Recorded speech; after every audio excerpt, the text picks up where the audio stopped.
Hello, and welcome to another story time. Rosie Revere, engineer. Just going to take off the dust jacket.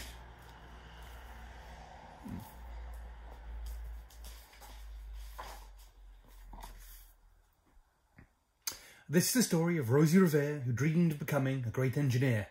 In Layla Greer's classroom at Blue River Creek, young Rosie sat shyly, not daring to speak.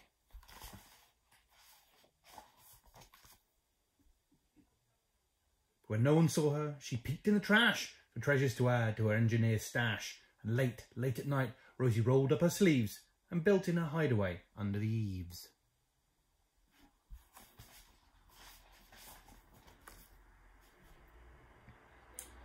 Alone in her attic, the moon high above, dear Rosie made gadgets and gizmos she loved.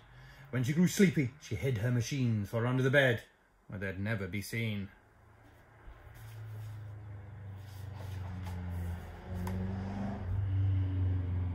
When Rosie was young, she had not been so shy. She worked with her hair swooping over one eye and made fine inventions for uncles and aunts. A hot dog dispenser, and helium pants. Doesn't quite rhyme. The uncle she loved most was zookeeper Fred. She made him a hat to keep snakes off his head, from parts of a fan and some cheddar cheese spray, which everyone knows keep pythons away.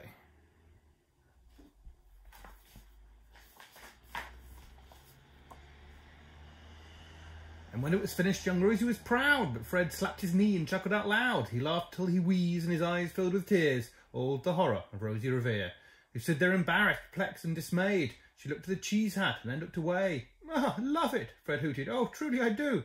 But Rosie Revere knew that could not be true. She stuck the cheese hat on the back of her shelf, and after that day, kept her dreams to herself.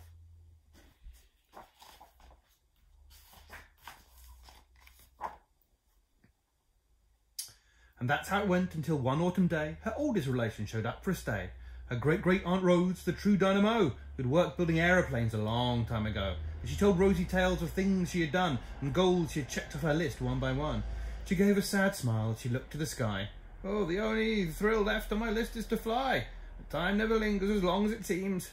I'll chalk that one up to an old lady's dreams."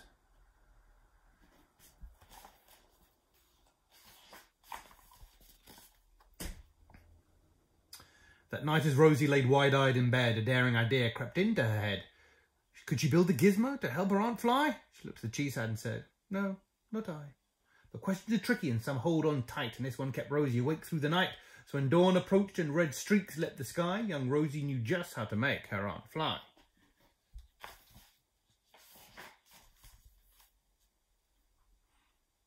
She worked and she worked till the day was half gone as she hauled her cheese copter out onto the lawn to give her invention a test just to see the ridiculous flop it might turn out to be.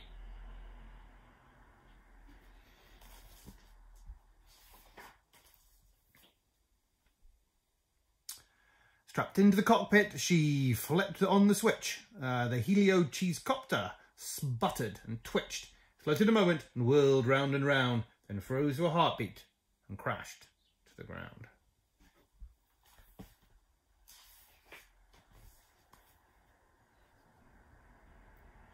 Then Rosie heard laughter and turned round to see the old woman laughing and slapping her knee. She laughed till she wheezed and her eyes filled with tears, all to the horror of Rosie Revere, who thought, "Oh no, never, not again, not ever again. Will I try to build something to sputter or spin, or build with a lever, a switch or a gear, and never will I be a great engineer."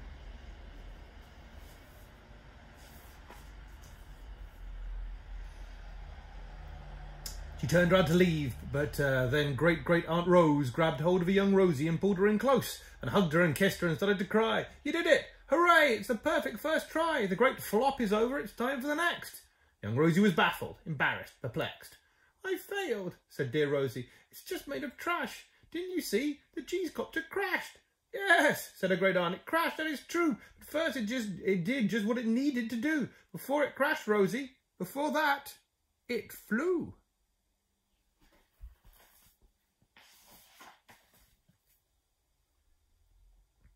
"Your brilliant first flop was a raging success. Come on, let's get busy and on to the next." She handed a notebook to Rosie Revere, who smiled at her aunt, and it all became clear.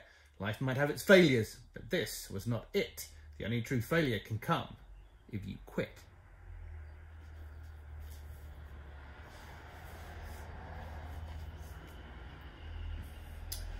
They worked till the sun sneaked away to its bed. Aunt Rose tied her headscarf round Rosie's head and sent her to sleep with a smile ear to ear to dream the bold dreams of a great engineer.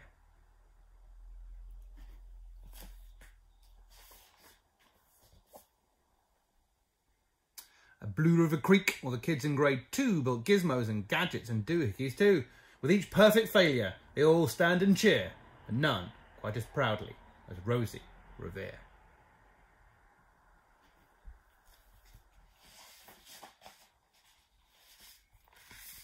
And then there's this bit on the back, which says, with gratitude to our parents and grandparents' generation for doing what was needed when it was needed the most.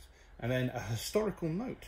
As during World War II, billions of women in the United States, the United Kingdom, Australia, Canada, New Zealand, the Soviet Union and other allied nations worked to provide the food and equipment needed for the war effort. Some worked on farms to grow food for the troops, others built ships, aeroplanes, tanks and jeeps.